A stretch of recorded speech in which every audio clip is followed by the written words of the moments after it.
नमस्कार, कसे आहात सगळे? मजेत ना? चला आपण आजच्या रेसिपीला सुरुवात करूया. इथं मी फणस फोडून त्याच्यातून गरे काढून घेतलेत. मला फणसाची भाजी करायची आहे.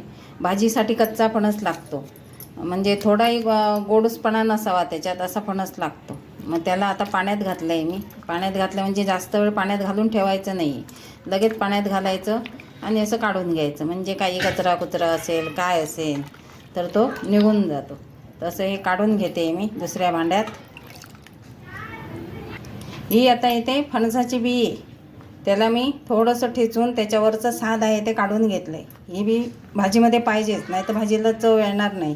ही सोलायची आणि असं पाण्यातनं काढून घ्यायची एकदाच आणि भाजीमध्ये मिक्स करायची.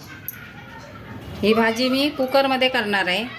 तुम्ही मोठ्या पातेल्यामध्ये टोपामध्ये केली तरी चालेल, पण जाड पाहिजे, जरासं खाली लागलं नाही पाहिजे. आता इथं मी मोठे 4 चमचे तेल टाकते.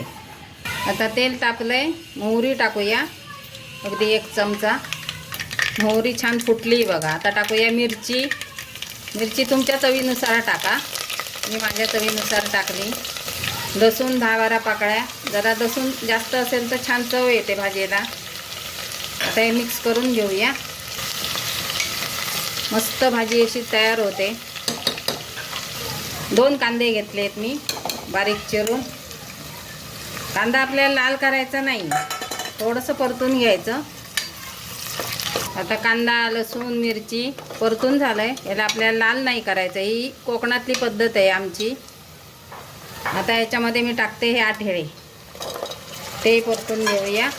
आठेळे पाहिजे बरं का भाजीमध्ये, नाही तर भाजीला चव येत नाही. आणि आठेळे खूप छान आहेत. याचं बेबी फूडमध्ये पण ह्याचा वापर केला जातो, आठेळ्यांचा, फणसाच्या. आता याच्यामध्ये आपण जे गरे काढलेत ते घालूया. ही भाजी आहे ना, आमच्याकडे दुपारी साफसूफ करून ठेवतात आणि संध्याकाळच्या वेळी बनवतात गरम गरम भाजी. आणि त्याच्याबरोबर कोणी कोणी कुठे कुठे पद्धत आहे आमच्याकडे करायची. माझी आई जे आपले उकडे तांदूळ असतात त्याची कणी निघते बघा, त्याची पेज बनवायची पातळ. आणि ही भाजी तुम्ही जेवण म्हणूनही खाऊ शकता, पोटभर अगदी, काही हे नाही, त्याचा अपाय होत नाही. अशी ही भाजी तयार होते मस्त अशी. अजून राहिलेले आपले फणस आहे तोही टाकूया आणि याला मिक्स करायचं. नंतर मीठ घालायचं आहे, चवीनुसार मीठ टाकूया.